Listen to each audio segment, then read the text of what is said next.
adalang iti testimony. Tagamin di rabi habang agar-aramid kami. Kung kinising nagatiddag samot kan tayo ito'y bagik, baka tulukan na ito pa'y lamalpas. Ikatupon tayo ito'y bako na. Maan ate, paguntan na ka ni Apo dito. Tapos, habang baga na dahil babasa kami ti verse. Tapos, nagpigsa na ko nabasa ato'y pahayag 22 verse 10. 22 verse 10 kuna na dito. At sinabi rin niya sa akin, huwag mong ililihim ang mga propesiya na nasa aklat na ito, sapagkat malapit nang maganap ang mga ito. Nagkinita kami ni Shimmy. Gamin ate kapag bagalakan niya. Niya, napamuntang kasigo doon. Wala. Isa, di verse ko, Mateo 5 verse 18. Tandaan ninyo, maglalaho ang langit at ang lupa. Ngunit ni isang tuldok o kudlit man ng kautusan ay di na mawawalan ng bisa hanggat hindi natutupad ang lahat. So, anong ibig sabihin ng hanggat hindi natutupad ang lahat? Sinabi sa Lucas 24:44, sinabi niya sa kanila, ito ang sinabi ko sa inyo, noong kasama ko pa kayo, kailangang matupad ang lahat ng naisulat tungkol sa akin sa kautusan ni Moises, sa mga propeta at sa mga awit. Ano-ano nga ba ang mga propesiyang nakatakdang mangyari? Muna na, Rapture. Rapture. Kunana, amo tayo ay pamilyar tayo ba amin ayon ti rapture? DJ aldaw to nga alaon na tayo to ni Apo. Ngam biglaan na tayo to nga alaon awan to iti makammo DJ. Tapos dito DJ first resurrection to nga bumangon DJ ang muling pagkabuhay ng patay. Kikinita sabatan na tayong toy giant ti alapaap ni Apo Diyos. Kinita tayong toy giant. Tapos DJ iti rapture. Kuna na iti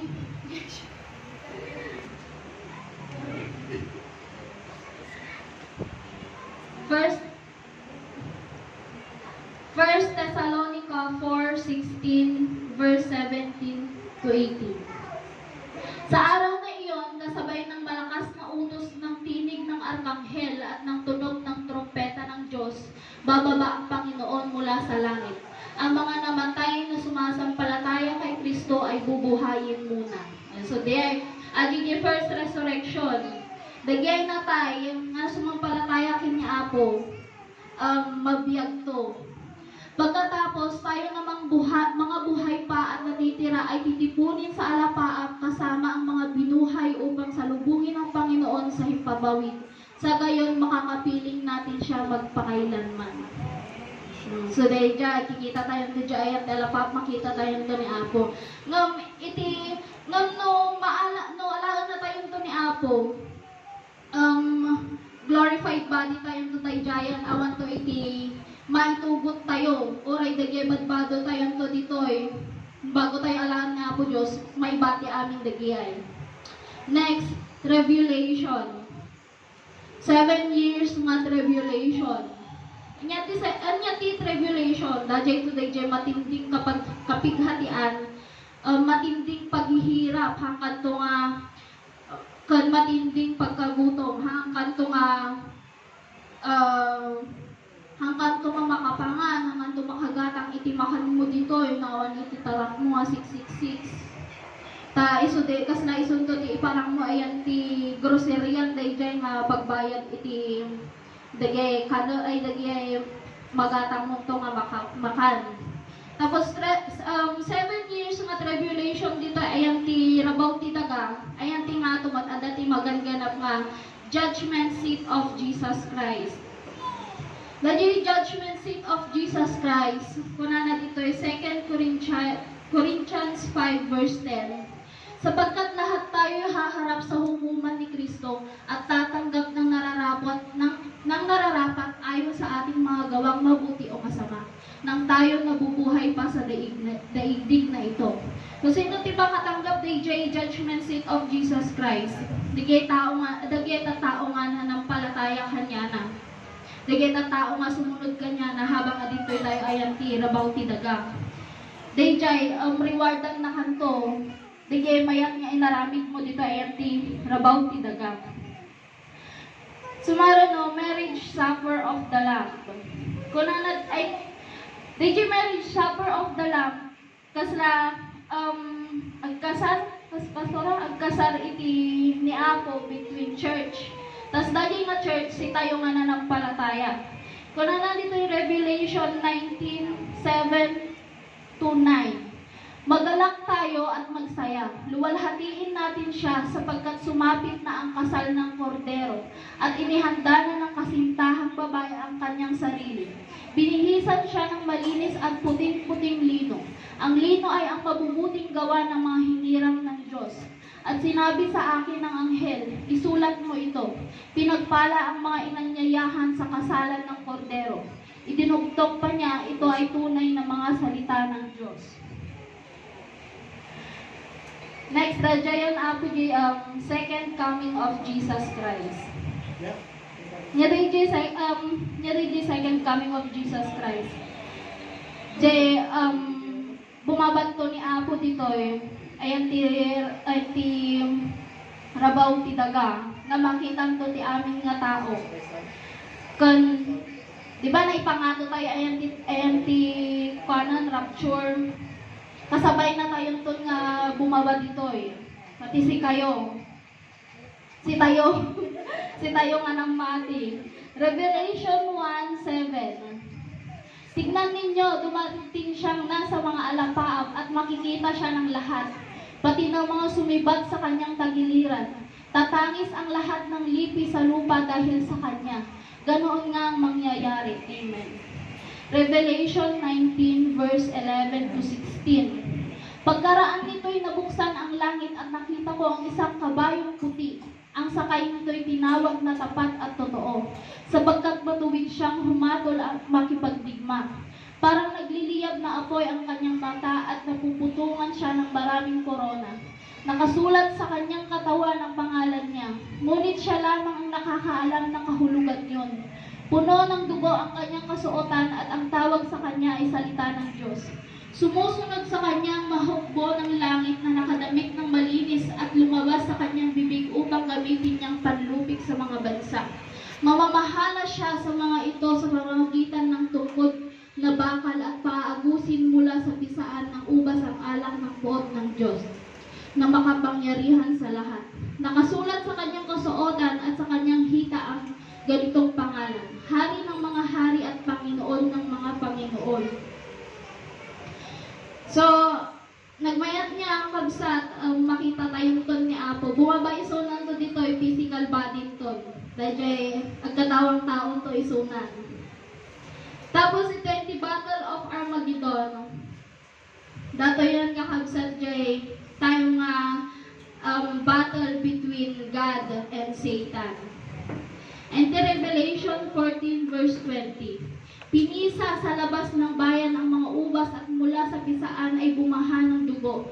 Ang lawak ng baha ay umabot hanggang 300 kilometro at ang ilalim ay sintaas ng sagmuso ng kabayo. Dato ito kakabsat naglawak to DJ. Adun to itimatay. Adun to timatay dahito yung battle. So amo tayo magkakabsat nga maabak to ni Satanas dito So, ni Satanas maikulong to ti 1,000 years. Tapos, ni Apo Diyos mag-kat-agrain iti 1,000 years. Kunana dito yung Revelation 20:6. Ito ba? Pinagpala at banal ang mga kabilang sa unang pagkabuhay muli. Ang ikalawang kamatayan ay walang kapamahalaan sa mga taong ito. Ngunit sila ay magiging mga saserdote ng Diyos at ni Kristo at sila ay maghaharing kasama niya sa loob ng 1,000 taon. So the millennial reign of Jesus Christ. Ni Apo Diyos to ti reign iti 1,000 years. So nagmayat na kabsat niya nung kasali tayo ijay 1,000 years mat na peace. awanan ta nakakulungkot ni Satanasan, awan ti kaguluhanan. So sumaro no nga kabsat, the great white throne judgment of Jesus Christ. Dato yun dajay second resurrection, dato yung matyabiyagan nanton dagiyay natay nga makasalanan, dihang nga nanampalataya kanya na. Dato yung judgment mo para kanya da. Revelation 20 verse 12.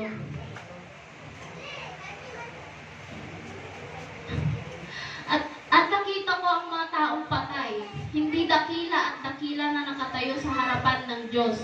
At binuksan ang mga aklat. Ang isa pang aklat ang binuksan. Ito ay ang aklat ng buhay. Hinatulan niya ang mga patay ayon sa nakasulat sa mga aklat, ayon sa kanilang mga gawa.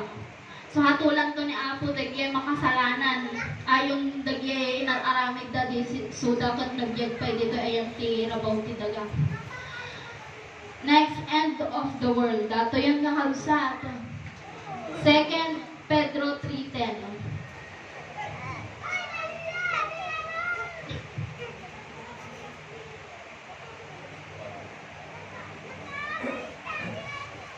Ato yung kakabsat ni 2 Pedro 20.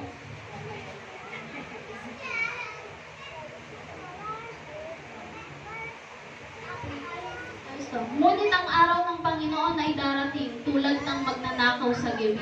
Sa araw na iyon, ang kalangitan ay mapaparang ng may malakas na ugong. Ang lahat ng mga sangkap ng bumubuo ng sanlibutan ay masusunog at mawawasak ang lupa. At ang mga bagay na ginawa na naroroon ay mapupunaw. Ay, wrong. Dapay kayong final judgment. Dadi final judgment. Dadi gaya mo, pati ni Satanas. May yapanan ayan ti kadagat-dagatang apoy kasama na dagi ay tatao nga haan nga namati kini Apo Diyos kang nagkasala. Tapos ija ayan ti end of the world dun. Awan ti tao ti tuyan ta the final judgment garod tay jayon nalpasan. Iso ulan day ti awanan tayo ito'y mundo tayo.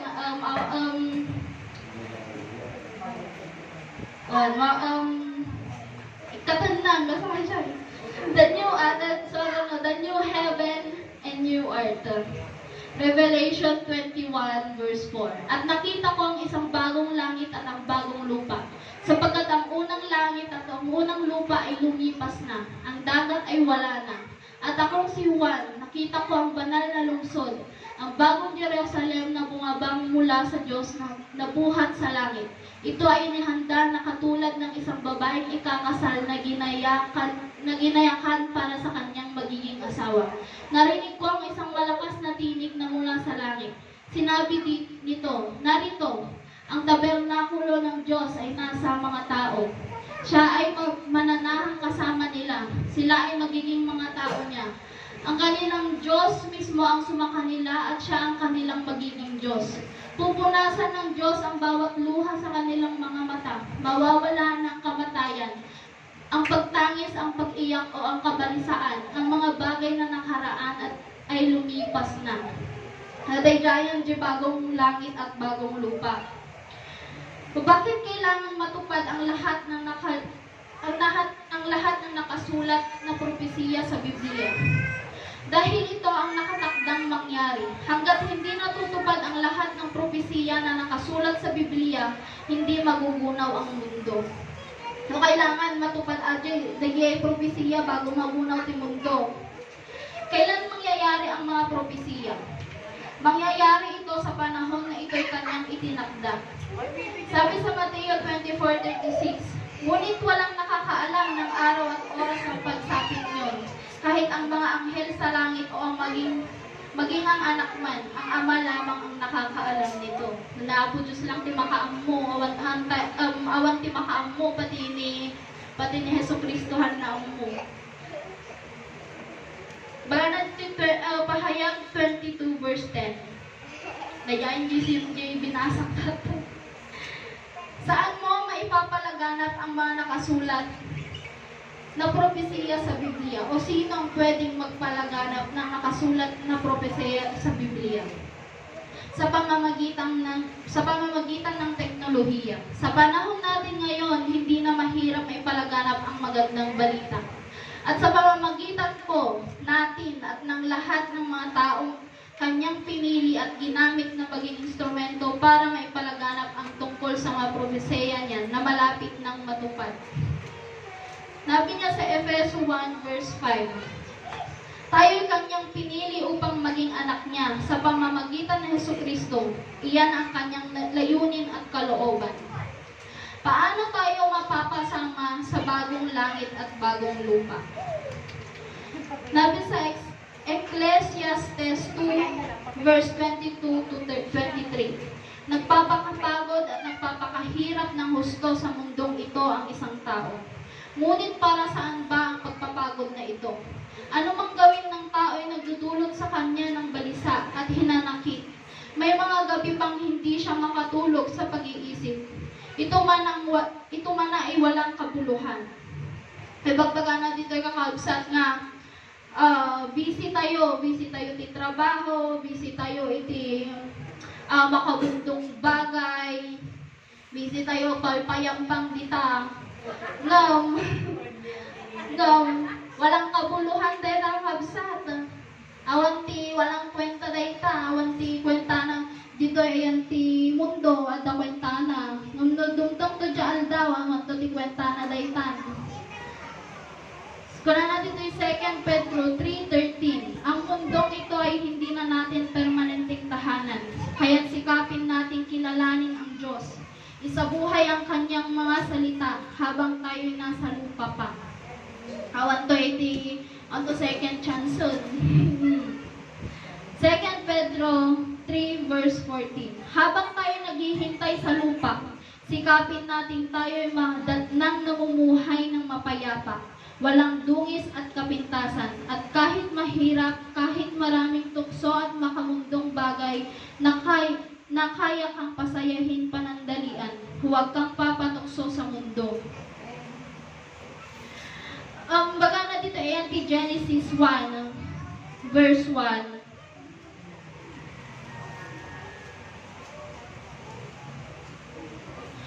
Nang pasimula ay nilikha ng Diyos ang langit at ang lupa. Ang lupa ay walang hugis o anyo. Nang pasimula ay nilikha ng Diyos ang langit at ang lupa. So, dito Genesis, dito yung muno ng nilikha natin bagong langit at ang bagong lupa. So, kung ano dito, ayan si Revelation 21, verse 1.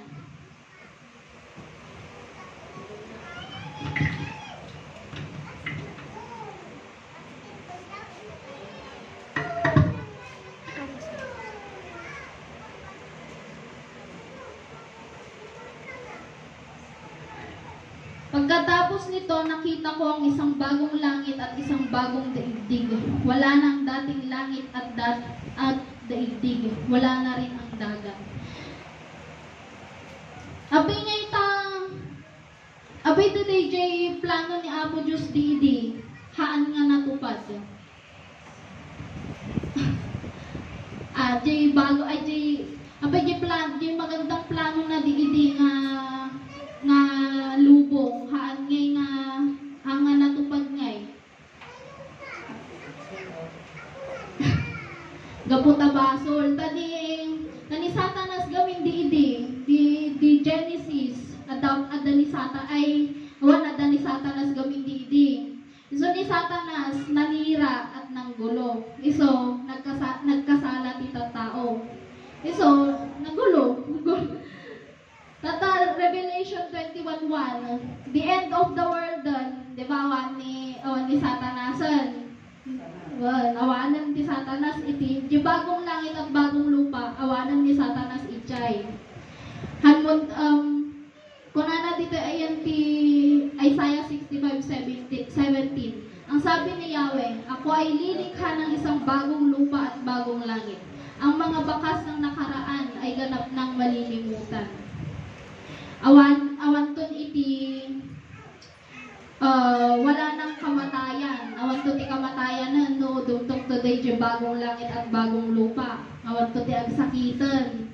Awan to ti matubuanan. Awan to mutan iti kalungkutan. Puro kasiyahan to laangan. Awan to iti hapon to mariinan jay sakit nga maririt ng tatta nga dito'y kapayayan ti rabaw ti dagang. Nagyay no kumakino sila banda kakot sakit tinakot ko na mawan to dagiyayan. Wala nang pag-iyak hanggang to ba't nagsakit no nasakit na ako mo hangmunton nga isangit dayta na awan to ti sakit ti awan to iti sangitan. Wala nang paghihirap hanggang to nga hirap. Hanggang to nga marigatan, hanggang to nga ka-anxiety, hanggang to nga ma-stress, ma-depress. Awanan da kita kabsata perfecton ton tilubong. Wala na ang sumpa. Hanggang to makapagsumpa jayan siyempre. Wala nang kadiliman o wala nang gabi at marami pang iba. Pagdating natin sa langit, perfecto na ang lahat dahil kasama na natin ang Diyos. Sa 2 Peter 3 verse 13, subalit ayon sa pangako ng Diyos, naghihintay tayo ng bagong langit at ng bagong lupa na paghaharian ng katwiran. Magana dito yan ti Revelation 21 verse 5.